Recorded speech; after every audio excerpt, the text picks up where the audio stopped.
Assalamualaikum warahmatullahi wabarakatuh. My name is Hana Farid from Modestalk and welcome to Modestalk Special Edition with Productive Muslim.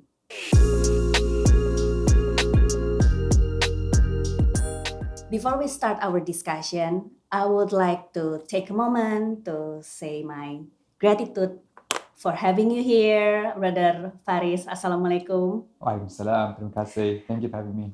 I couldn't be more honored and proud to have you here. Welcome to Jakarta. Thank you. Alhamdulillah. So honored. I love this place. It's been such a great visit so far. Your book emphasizes a Barakah culture as an opposed to hustling culture. As an entrepreneur myself, I believe in hard working. When does hard work become hustling? And when should we be aware that our submission to Allah become laziness? Great question. So the way I think about hustle culture and Barakah culture, it's not about the work itself or the hard work or not hard work. In fact, one misconception people have is that, Barakah culture means laziness and laid back and relaxed, and hustle culture means hard work. Both are hard work. However, the question is, for what purpose? With hustle culture, it's very ego-centered, very worldly focused, very personal success driven. Whereas hustle culture is God-centered, purpose impact driven, hereafter focus. And that shift from, and also the other thing about a culture is much more holistic.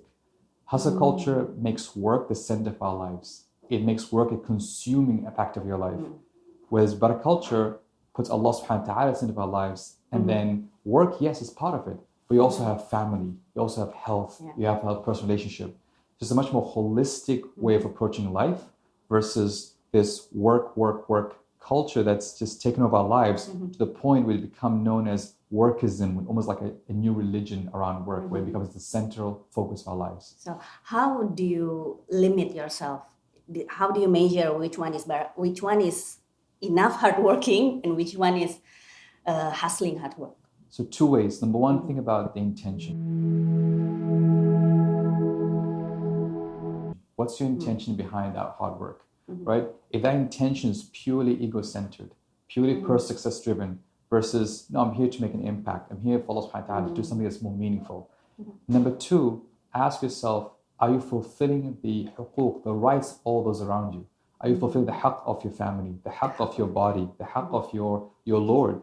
Or are you letting all of that go in the name of hustling, in the name of work? I think that's where you know the limitations of where to go, inshallah. Because most of the time we started with the pure intention, but along the way we get, okay, we have to be more gitu. Yes. Is there any suggestion for you? The alarm, when to stop? I think the alarm is when you wake up in the morning and the first thing that comes to your mind is your work. Right? I mean, there's a beautiful, there's a hadith that I often quote, which is scary at the same time. It's a powerful hadith. It says, Man asbaha wa hammuhu dunya. Whoever wakes up and their main concern is the world, dunya, right?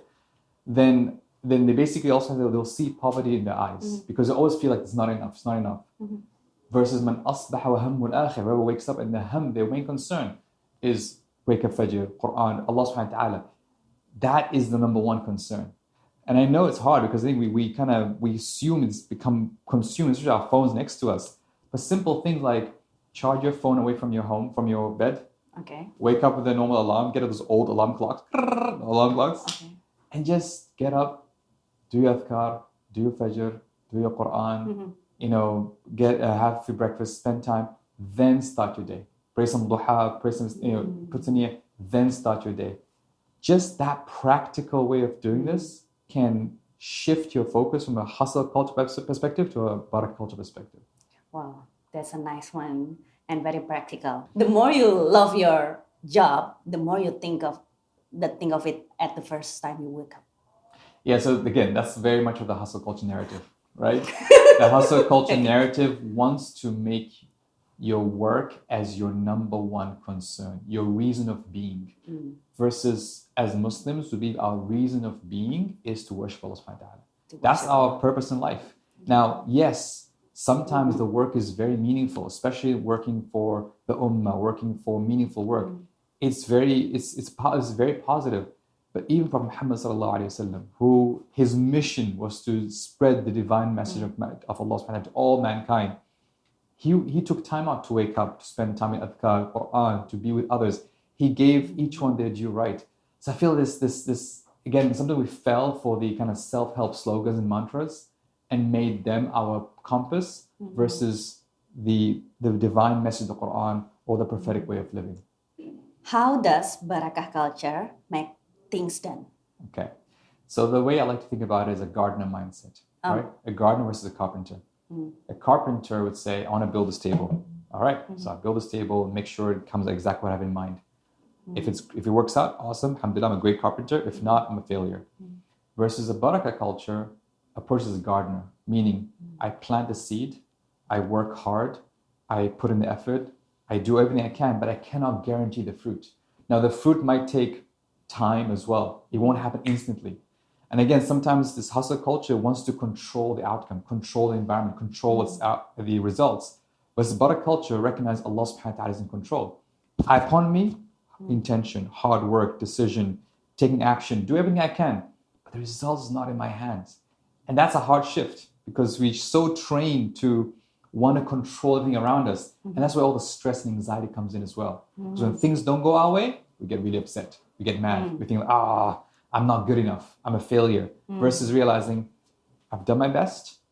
I tied my camel. I trust Allah subhanahu wa ta'ala. Yeah. And the thing is, the more success thing that we achieve, the more you become, the more controlling about the target. Exactly. The more controlling and the more, it's about you recognizing who is ultimately in control. And this idea, وَمَا تَوْفِيقِ إِلَّا بِاللَّهِ, that my tawfiq, my success only comes from Allah. And the results when it comes out, alhamdulillah. When things don't go my way, alhamdulillah. That approach to life is so healthy compared to this obsession with an image of success, which may or may not happen. Okay. We shall continue to how we pursue success within Barakah culture.